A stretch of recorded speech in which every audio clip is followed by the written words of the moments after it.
Today, I want to dive a little bit deeper and remind fans that watch my last video that I have not given up on Ryan Poles yet. I've also not completely written off guys like Deo Odengbo, Grady Jarrett, or Jonah Jackson. I've just talked about the early returns of those players and how they have not been positive. Ryan Poles, simply put, has too many misses, but he really has put this franchise in a position where they could be contenders for the next decade or longer. Now, we aren't as good as I thought we'd be just quite yet, but the offensive line is much better. We have a ton of weapons on offense, and it feels like we finally got our head coach and our franchise quarterback. Those two things simply cannot be understated enough. We haven't had a great head coach or a franchise quarterback in a long, long time. Landing both of those at the same time, that's how you build a contender in the NFL. And Ryan Poles has put us in a position to contend going forward. He might have landed both of those, our franchise quarterback and a head coach. Fix the biggest issues that have plagued this franchise since before I was born. And on top of that, we have a lot of young talent and all of our draft capital going forward. His players simply haven't made enough of an impact yet. But let's stop saying he's drafted zero Pro Bowlers. That narrative is about to end, most likely this season. Rome Odunze, at the very least, should make the Pro Bowl. Look, Ryan Poles needs to be held accountable. He has too many misses, and his hits simply aren't impacting football games enough. But for people who keep repeating over and over that Poles has not drafted a Pro Bowler, I have to talk about this. Look, guys, I hate narratives. And I know a lot of people think the Bears extended Ryan Poles prematurely, and that's a very fair point. But I think we need a counterpoint here. What has been one of the biggest issues for the Bears front office the last 20 years? Firing head coaches and having lame duck GMs. This Ryan Poles extension put him on the same timeline with Ben Johnson. Those two are now tied together and their fates are intertwined. They're going to make their draft picks together. Colston Loveland at pick 10, that had Ben Johnson's name written all over it. So, in order to end the cycle of GMs and head coaches not being on the same page, to me, it's another positive step in the right direction that we extended Ryan Poles. We have our GM, we have our head coach, and we have our quarterback all under contract for 4 more years. They will get these 4 seasons to turn this team into a perennial contender. If they don't, then it's going to be time to reevaluate everything. Is it fair to judge Ryan Poles right now? Everyone talks about him saying he's going to take the North and never give it back, but they don't remember that he said it's going to take years to get to that point. I do believe he needs to be held accountable for some things. He does not deserve any praise right now, and fans have every right to question his ability as a GM and a talent evaluator. However, he hasn't really had enough time to completely evaluate yet. After tearing this team down and actually committing to the first full rebuild in my lifetime, we're really only 4 games into the new era. Let's not forget, it's not just Ryan Poles who makes the picks. Colston Loveland was drafted for Ben Johnson, period. And honestly, I understand why the Bears front office has chose to avoid doing a real rebuild the last 25 years. A lot of the fan base and people in the media don't really understand what a real rebuild actually is or how to accomplish it. People will say things like the Bears have been rebuilding my whole life or that we rebuild every other season. None of those things are true. For the last 30 years, the Chicago Bears have chosen to reload every offseason instead of going through a real rebuild. They usually have chose to enter win now mode instead of building for the future. They've overpaid free agents and always try to fill holes in the roster during the offseason, and they've also traded away a ton of valuable draft capital from the future. How has that worked out? The last time the Bears built through the draft, they built the 1985 championship team. Also, the 2006 Super Bowl team, it wasn't built entirely through the draft, but they did have a lot of homegrown players on that team. Brian Urlacher, Lance Briggs, Charles Tillman, Tommy Harris, and Mike Brown were all Bears draft picks. And you had guys on offense as well. Devin Hester, Olin Kreutz, Rex Grossman, Bernard Berrien, and Cedric Benson. The foundation of that roster was built through the draft, but that was still a team that overpaid for a lot of guys in free agency. They built that entire O-line except for Olin via free agency. John Tate, Roberto Garza, Fred Miller, and Reuben Brown, and then wide receiver Moose Muhammad, tight end Des Clark, and even running back Thomas Jones. A lot of free agents were on that team. Since then, though, the last 20 years, the Bears have really abandoned the process of building through the draft. They continue to trade away multiple first-round picks for players who they think will carry the franchise. They did it for Jay Cutler, and they also did it for Khalil Mack. We also spent 2 first-round picks to acquire Justin Fields, and we traded up for Mitch Trubisky as well. The last time the Bears had 2 first-round picks, though, was way back in 2003, and they drafted Rex Grossman and Michael Haynes with those 2 picks. I'm pretty confident that Caleb Williams and Rome Odunze will have better careers than those 2 and will end up being the best 2 first-round picks we've had since the 80s. I see multiple Pro Bowls in both of these guys' futures. In fact, Rome Odunze is already having a breakout season, and so is Caleb Williams. Caleb has been on fire, and I'm again taking the over of him throwing for more than 1.5. But there are actually fans out there that have been comparing Ryan Pace to Ryan Poles in a positive light. The only Pro Bowler that Ryan Pace ever really took was Roquan Smith, who didn't become a Pro Bowler himself until year 4. Ryan Poles doesn't have a single first-round pick that is in year 4 yet. His first pick in round 1 has only played 2 full seasons. That was Darnell Wright. But people love using hindsight here. Common sense will tell you that Ryan Poles has drafted some Pro Bowl caliber talent. But more than 2/3 of the NFL's Pro Bowl players take at least 3 full seasons before they hit that peak. We've not given Ryan Poles draft picks enough time to evaluate them. I think a lot of these guys are going to be Pro Bowlers once we start winning. We have plenty of players with Pro Bowl potential, but 0 of Poles draft picks as of today have taken that next step. To me, it's more on the overall results. Until the Bears start winning, we aren't going to have a lot of Pro Bowlers, and it's as simple as that. If this team wins 10 games this year, we will have multiple Pro Bowlers. We have a lot of players with that kind of potential. Caleb Williams, Rome Odunze, Darnell Wright, Gervon Dexter, Colston Loveland, Luther Burden, Kyler Gordon, Jaquan Brisker, and a lot more players that weren't drafted by Ryan Poles as well.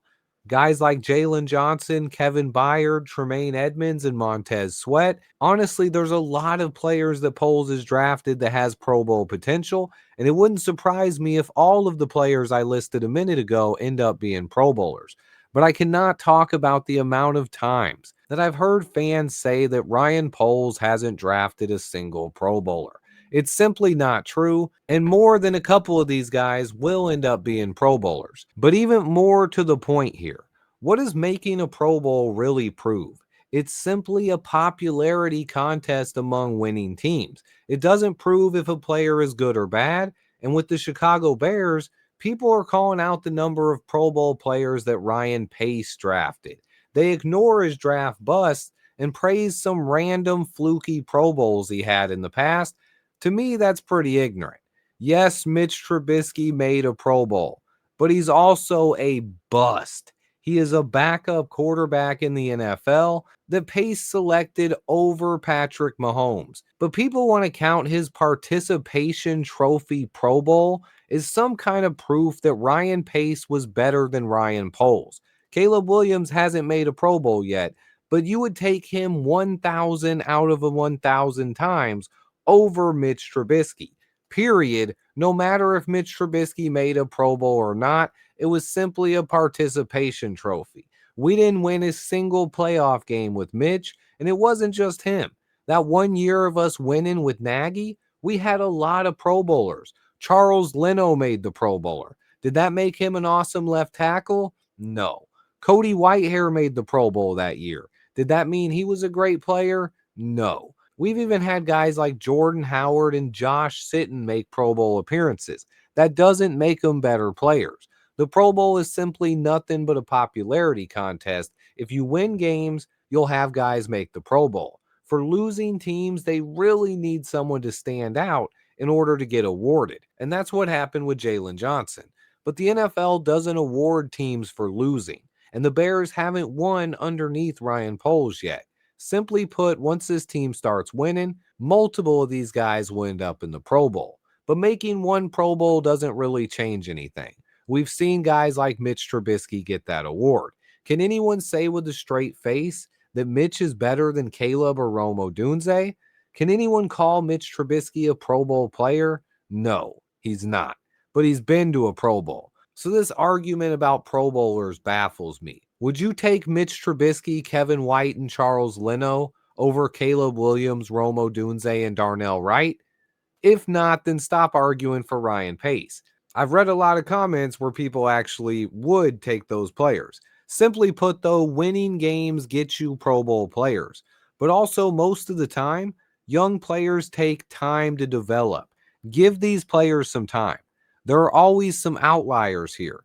NFL rookies who make instant impacts. In fact, last year, there were some rookies who made the Pro Bowl. Jaden Daniels, Jared Verse, Joe Alt, Bucky Irving, and a few more. But what do these players have in common? Look at all those players I just listed. They played for winning football teams last year. So if you want to criticize Ryan Poles, there are plenty of things he deserves blame for. Chase Claypool, Nate Davis, Velus Jones Jr. You might even want to throw in Karan Amagaji and Jonah Jackson. But he's also ignored edge rusher in the draft, and he's also ignored the O-line for the most part in the early rounds of the draft. Instead, he's taken a lot of skill position players and defensive backs. And a lot of people consider that building the team backwards. So far, it has not paid off.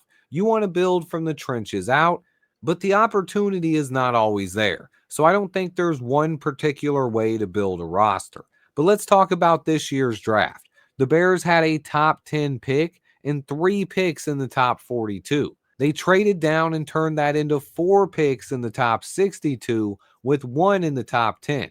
And while in previous years I was really in tune with Poles' draft selections, I called the Darnell Wright pick weeks before the draft. Same with Rome Odunze. I think everyone knew we were taking Caleb Williams, but I also identified Karan Amagaji, Austin Booker, and Torrey Taylor as targets. But this year, nobody had us taking Colston Loveland. Most fans and analysts thought the Bears needed a left tackle or an edge rusher. And even the people who had us taking a tight end, most thought we'd take Tyler Warren, who's the leading rookie receiver not named Emeka Egbuka. But instead, we took Colston Loveland over Tyler Warren, and he's been a non-factor through the first 5 weeks of the season. Now, let me be clear here.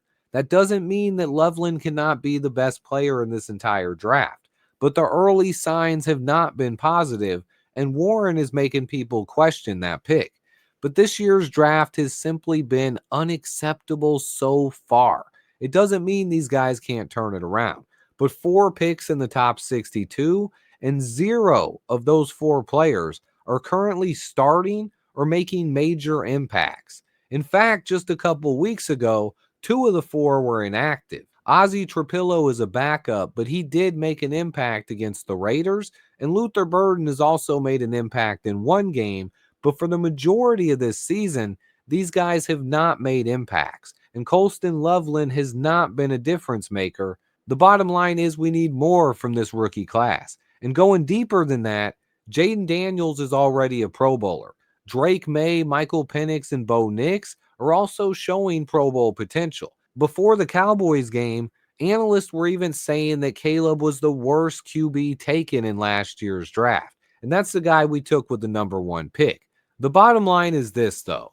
The Pro Bowl argument with Ryan Poles is silly. Criticizing our general manager is deserved.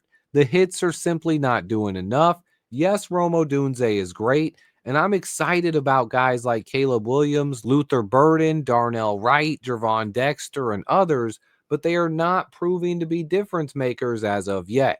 Quite simply, his misses are piling up. And worse than that, like I said, the hits are not making enough of an impact. We need more from these guys, like Caleb Williams, who was the #1 overall pick. Darnell Wright was picked 10th overall. Jaquan Brisker, a second rounder. Colston Loveland, another top 10 pick. And Luther Burden, another second rounder. These guys are simply not making enough of an impact.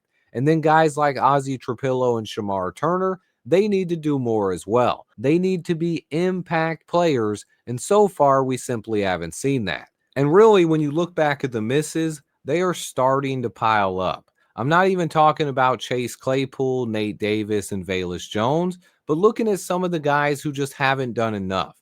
Guys like Jonah Jackson and Grady Jarrett.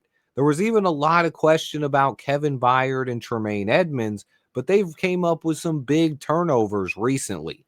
But honestly, I still can't believe that we haven't drafted an edge rusher the last 2 years other than Austin Booker. If Colston Loveland doesn't develop into a Pro Bowl type of tight end or a difference maker on this offense, I'll always question why we didn't take an edge rusher, a left tackle, or trade down from that spot, especially if other teams really were trying to trade up for Colston, like it was reported by Adam Schefter. I've loved a lot of edge rushers that we drafted over the last 2 years. Guys like Jared Verse and James Pierce Jr. were personal favorites of mine, but we haven't invested enough into the trenches. I have one final point I want to make here, and it's aggravating when it comes to Ryan Poles.